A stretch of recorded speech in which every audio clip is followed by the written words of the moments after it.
Hello and welcome to the interview on France 24. My guest is British historian Tom Holland. His book, Dominion, The Making of the Western Mind, was just released in France.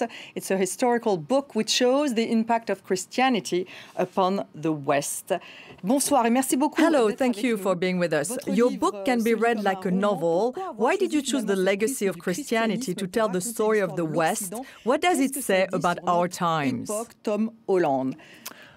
I wanted to write about it, and I had never originally thought that I would write about the history of Christianity because my true interest was the apex predators of the classical world, Greece and Rome and so on. But over the course of writing, particularly about the Romans, I came to feel that they were increasingly alien, increasingly frightening to me.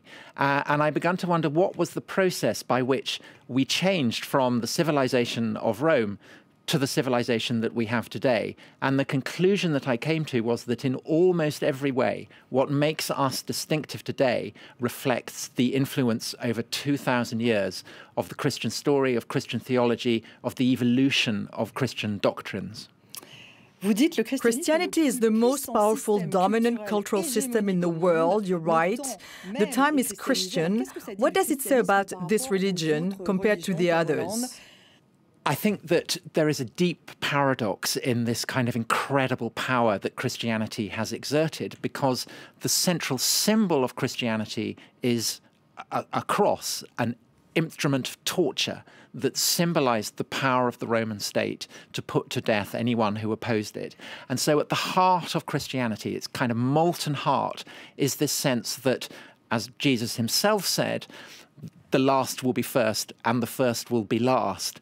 And yet the paradox is that Christianity itself has laid claim to power. And that is a part of what has always made it revolutionary, is that the power of those who claim to speak for Christ, be it popes, be it Protestant reformers, has always come to be questioned. And there is a sense in which in the present day, particularly in Europe, the suspicion that people have towards Christianity is bred of Christian motives. It's a suspicion of Christianity's cultural power. What is surprising is that you say that philosophers of light, such as Voltaire or Diderot, who was an atheist, are influenced by Christianity. How so? If we think of the phrase lumière, the idea that light will irradiate the soul, that it will banish superstition, that the people who walk in darkness will be brought into light. All of these are deeply Christian ideas, and we see it in the early centuries of the church when the church fathers and the missionaries are trying to overthrow the ancient gods. We see it in the Middle Ages when the leaders of the Roman Church are trying to throw down the power of kings and to tame their instincts and appetites. And of course, we see it in the Reformation, where it becomes the Catholic Church that the reformers want to overthrow. What happens in the period of the Enlightenment, les Lumières, is that reformers start to target Christianity itself in these terms. And yet, if you look at Voltaire, his famous campaigns to right wrongs, criminal wrongs, and he takes up the charge, for instance, of a Huguenot who he says has been unjustly put to death. Why does this animate him? And why does his taking up this cause prove so successful? Why do Catholics rally behind it? Why does this man posthumously end up exonerated? It's because of the symbol that lies at the heart of Christianity, a man unjustly tortured to death. But it's the reason that triggers Voltaire's action. It's not faith. But the idea that reason lies at the heart of making sense of the world in itself, in a country like France, derives from the foundation of universities. And these in turn are an expression of the first great Christian revolution, which animates the Christian world in the 11th century and then into the 12th century. And the idea that Christian philosophers have in the universities in the Middle Ages is that God is rational, and God has given some of his reason into humans who are created in his image. And so therefore humans are able to comprehend the rules and the laws that God has laid down and which animate the universe. And so the idea that the prestige that the Enlightenment philosophers lay on reason is somehow contrary to Christianity couldn't be further from the truth. But science, Darwinism, aren't they opposed to Christianity? They threaten Christianity, don't they? I think that Darwinism is indeed the major intellectual development in Western history that is antithetical to Christianity, that threatens it profoundly, as Darwin himself to a degree understood, because the theory re-enshrines the idea. And although Darwin himself doesn't coin the phrase survival of the fittest, it's his cousin who does, it becomes a kind of shorthand for what people immediately assume Darwinism means, which is that actually it is the strong that will prevail over the weak. And this, of course, is directly contrary to the foundational myth of Christianity. And it's this kind of garbled idea that actually the strong do have the right to trample down the weak, that when it becomes misunderstood by the Nazis, will result in the first regime established in Europe since the coming of Christianity that actively goes contrary to Christian ideals. And that, of course, is the Nazis.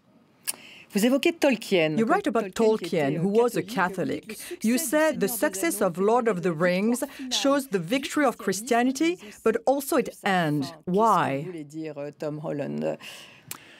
I think that The Lord of the Rings is a deeply Catholic book. Tolkien himself, as you say, was a Catholic, and he wrote it in the conviction that good and evil do indeed exist, and that everybody has a need for redemption, and it's saturated in the myths and the poetry and the ideas of early medieval Christianity. But the index of perhaps the fading of Christianity, which again Tolkien is very aware of, is that he cannot put these doctrines in directly.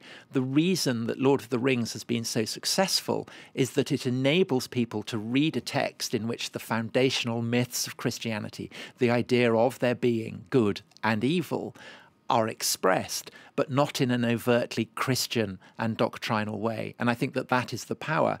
And also, part of it is the context in which Tolkien is writing it. He's writing it against the backdrop of the Second World War. And although he denied that it was an allegory, he did not say that the ring, for instance, was the atomic bomb or anything like that. But he did interpret what was happening in the war through the prism of his narrative. And so he says to his son, who was a pilot in the RAF, at a time when the British Air Force was bombing German cities, firebombing Hamburg. He says, I see that we are starting to use the ring. And he hated the fact that the RAF were bombing German cities, because the key message of Lord of the Rings is that actually power is a constant temptation, and that the true way to triumph over evil is to accept your own weakness. With Martin Luther King, you said that the fight for civil rights let Christianity reach a place it had lost for more than a century. What about the evangelists who support Donald Trump? Well, I do, and I say that Trump, in a way, is the least Christian president that the Americans have ever had, and that the nose-holding required from evangelists, from evangelicals to support Trump has fostered the charge against them, brought against them by their progressive opponents, that they are profoundly hypocritical. But I think it reflects a kind of a split that occurred in the wake of the civil rights movement in the 60s, when in the 50s Martin Luther King summons white evangelical Christians to a sense of shame, because he's, just as Paul had said that there is no Jew or Greek, so Martin Luther King is saying that there is no white or black. And Christians in America are called to accept that love should be universal. But what then happens in the 60s is that other people adopt this campaign, so gay rights campaigners, feminists, and so on. And this campaign is felt by many Christians in America to be antithetical to Christian teachings, even though it's coming from the seedbed of Christianity just as much as the civil rights campaign had been.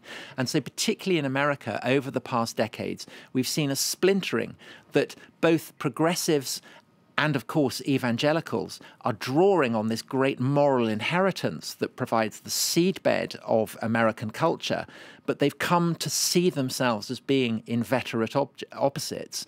And so evangelicals confronted with someone as deeply unchristian in his instincts as Trump have decided that he is the lesser of two evils. I think personally that it's a tragic mistake, but that's the decision that they have taken.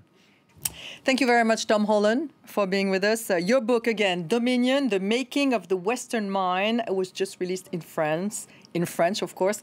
Thanks for being with us again. Thank you for watching, and stay with us on France 24.